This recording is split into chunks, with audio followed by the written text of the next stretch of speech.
Saya mau tanya nih ke ibu-ibu, beberapa bulan terakhir ini suka sedih nggak sih kalau ke warung atau ke pasar bawa uang 50.000 biasanya cuma bisa dapat kresek kecil gitu, paling cuma dapat cabai atau bawang seperempat aja.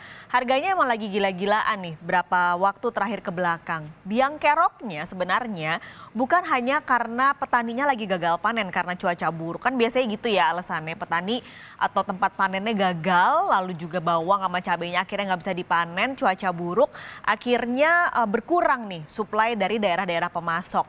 Tapi ternyata sekarang ada biang kerok satu lagi yang jadi penyebabnya, yaitu harga pupuk. Saudara, yang makin mahal. Pertanyaannya kenapa sih pupuk sekarang mahal banget? Pertama, sebenarnya semua akar masalahnya ada di sini nih. Perang Rusia-Ukraina. Jadi dua-duanya, Rusia dan Ukraina ini adalah negara dengan sumber daya alam minyak dan juga gas salah satu yang terbesar di dunia. Gara-gara mereka perang, akhirnya kuota ataupun stok dari gas lalu juga dari minyak ini kan dibatasi pengirimannya. Akhirnya suplainya kurang. Padahal sebenarnya gas dan minyak ini jadi dua poin yang sangat penting pada produksi bahan baku pupuk. Ditambah Ukraina sendiri selain penghasil, tadi kalau Rusia adalah penghasil minyak, kalau Ukraina sendiri adalah penghasil bahan baku pupuk terbesar di dunia. Karena suplainya seret, akhirnya minyaknya seret, gasnya seret, pupuknya juga seret. Akhirnya beberapa negara memutuskan untuk membatasi ekspor atau membatasi ekspor pupuk mereka. Karena tentu negara-negara ini berpikir ini lagi susah nih stoknya. Mereka harus memenuhi kebutuhan dalam negeri mereka dulu, baru pada akhirnya ekspor. Ini akhirnya sebuah formulasi yang membuat harga pupuk terus-menerus naik. Nah, mahalnya pupuk ini akhirnya bisa ngebikin lingkaran setan. Kalau tadi dampaknya ke bahan-bahan pangan harganya jadi melonjak, ada lagi nih istilah kerennya super cycle gitu. Jadi nggak hanya berdampak ke bahan pangan saja, tapi bisa juga loh naiknya harga ayam. Kalau ibu-ibu nih ngecek harga ayam kayaknya sekarang juga harganya sudah agak mahal. Nah, karena pupuknya mahal nih. Terus pakan ayamnya yaitu jagung jadinya ikut mahal karena jagung kan harus dipupukin. Akhirnya naik juga untuk biaya operasional. Akhirnya ujung-ujungnya peternak udah pasti bakal naikin harga ayamnya. Itu yang disebut super cycle. Lalu pertanyaannya lagi, kenapa Indonesia harus bergantung ke pupuk impor? Nah, ini ada angkanya. Jadi kebutuhan impor atau kebutuhan pupuk di Indonesia ini cukup tinggi, mencapai 22,57 juta ton sampai 26,18 juta ton berdasarkan data dari Kementerian Pertanian yang teranyar. Ternyata produksi dalam negerinya nggak mampu memenuhinya. Emang kita nggak punya perusahaan atau BUMN atau produksi yang cukup besar untuk memenuhi 22,57 juta ton ini? Kita kasih gambaran, salah satu BUMN yang memproduksi pupuk adalah Pupuk Indonesia. Nah, kalau membaca dari laporan teranyar dari Pupuk Indonesia, ini ada datanya, total kapasitas yang dihasilkan oleh Pupuk Indonesia produksi per 2022 ini adalah segini, saudara. Jadi kalau di total dari urea, NPK, ZAZK yang merupakan bahan baku pupuk, totalnya adalah 13,7 juta ton per tahun. Jadi Anda bandingkan dengan tadi kebutuhan Indonesia yang mencapai 23 sampai 26 juta ton, ada selisih yang cukup banyak dengan kapasitas produksi kita ambil dari pupuk Indonesia saja. Mungkin ada beberapa juga yang bisa menghasilkan tapi tetap tidak bisa memenuhi kebutuhan dalam negeri. Jadi ada defisit yang cukup dalam sehingga pada akhirnya Indonesia mau nggak mau harus mengimpor pupuk tersebut. Jadi apa yang harus kita lakukan nih? Harga pupuk udah mahal. Pada akhirnya harga pangan, harga ayam ikut-ikutan naik. Apa yang harus kita lakukan? Apa yang pemerintah harus atasi supaya masyarakat nggak semakin menderita dengan kenaikan harga pangan? Pagi ini Kompas Bisnis sudah bergabung dengan ekonom Indef Ahmad Heri Firdaus. Mas Heri, halo, selamat pagi. Selamat pagi. Oke, ini kan sebenarnya sebuah keniscayaan ya bahwa Indonesia ini sangat bergantung dengan impor pupuk dan harganya lagi naik sekali saat ini karena ada yang terganggu dari Rusia Ukraina. Yang harus sekarang dilakukan terutama dari pemerintah, apa Mas? Ya, jadi kalau kita lihat kebijakan negara lain merespon invasi Rusia ke Ukraina, salah satu yang paling mencolok adalah restriksi terhadap ekspor. Salah satunya adalah restriksi terhadap ekspor pupuk yang dilakukan negara-negara penghasil. Nah, kalau kita lihat, ini tentu dampaknya akan secara langsung berpengaruh terhadap harga pupuk itu sendiri. Sebagai perbandingan, harga pupuk selama 1 tahun terakhir ini sudah meningkat 100%. Contohnya untuk Korea ya, sudah meningkat lebih dari 100%. Nah, kita tidak bisa melakukan intervensi atau mempengaruhi tingkat harga dunia.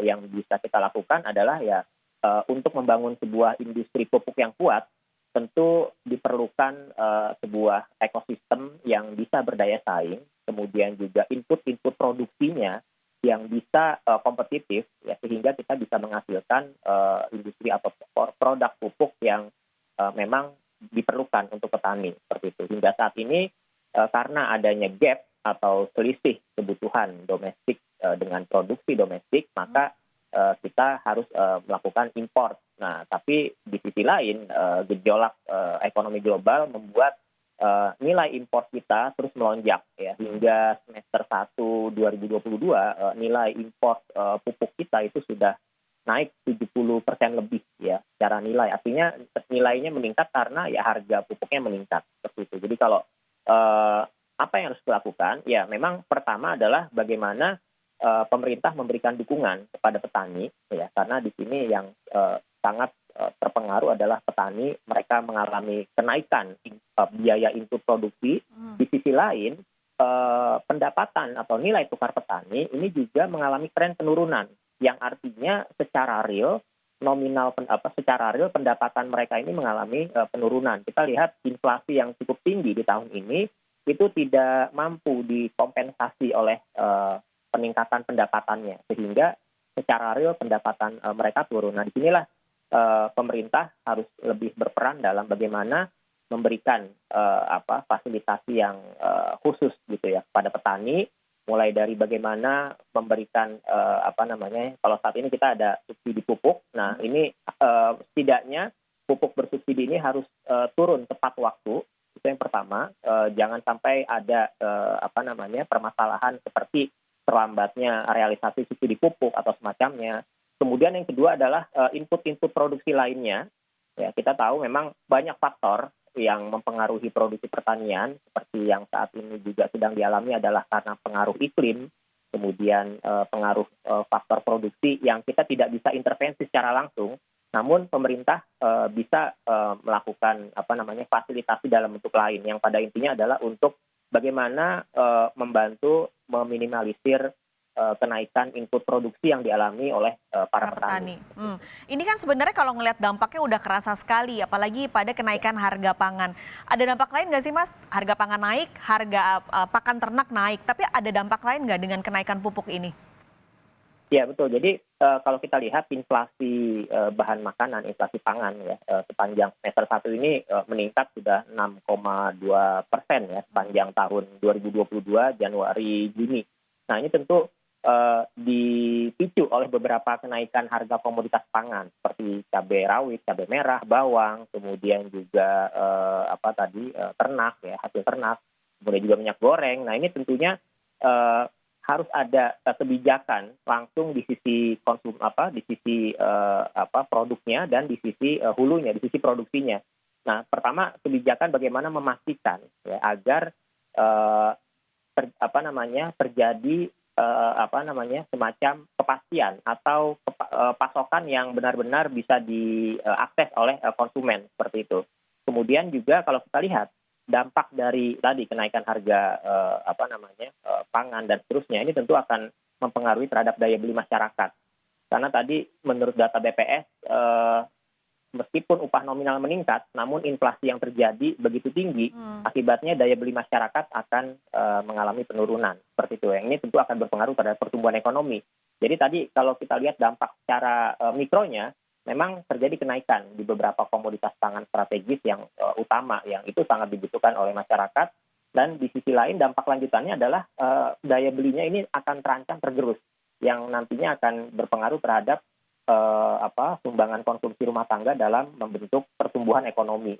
Nah, kalau inflasi secara umum pada tahun ini cukup tinggi, tidak mampu diimbangi dengan pertumbuhan ekonomi yang di atas angka inflasi, maka ya kita akan mengalami penurunan kesejahteraan seperti itu di tahun 2022. Dan pemicunya tadi sudah dijelaskan, pemicunya cukup banyak yang pada akhirnya kita harus mulai berpikir bagaimana mencapai kemandirian ekonomi. Itu kuncinya.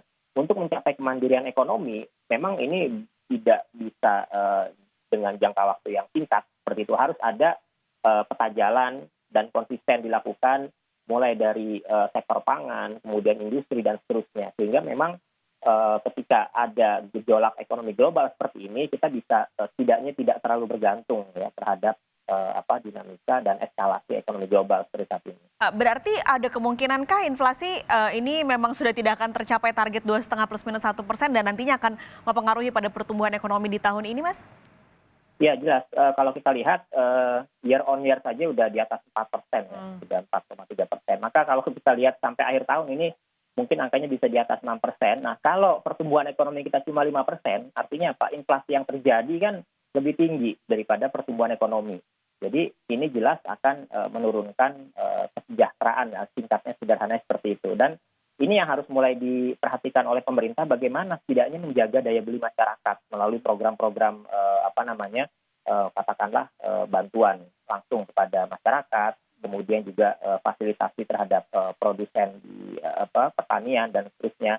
Ini yang perlu diantisipasi agar setidaknya inflasi yang tinggi ini bisa dikompensasi dari pertumbuhan ekonomi yang harusnya kita bisa capai. Ya. Setidaknya lebih tinggi lah daripada inflasi. Oke, jadi memang ini harus cepat ya karena kondisinya sudah cukup mengkhawatirkan dengan harga yang kita nggak bisa tahu nih sebenarnya perang Rusia dan Ukraina akan berdampak sampai sejauh apa. Terima kasih banyak Mas Ahmad Heri Firdaus sudah bergabung di Kompas Bisnis pagi ini, sehat selalu.